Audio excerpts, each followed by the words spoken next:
Assalamualaikum warahmatullahi wabarakatuh.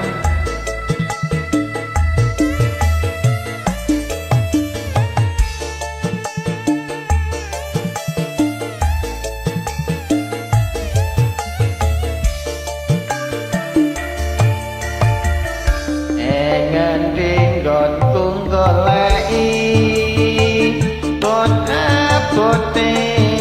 kepengin ketemu nadyan ado tak parani mung nuruti karepe ati bareng saiki ketemu kowe lunga ninggalake aku kaya sinandal ati loto metes nelesi pipiku yen panceni ora tresno kaya kondo sing prasaja ojo gawe gelo ati aku ora bakal ngundeli kaya ngene lelakonku piye ngopo kok dadak ketemu yen pancen ditinggal lagi gawe gelo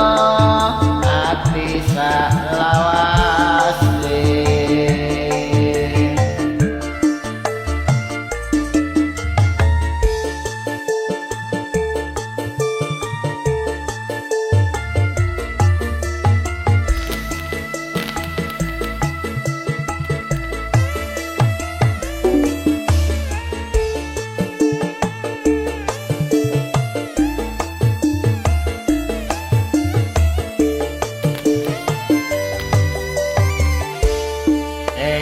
tinggon goleki mung abote kepengin ketemu nadyan ado tak parani mung nuruti karepe ati bareng saiki ketemu kowe lunga ninggalake aku kaya sinandal ati toto metes nelesi pipiku yen pancene ora tresno kaya kondo sing prasaja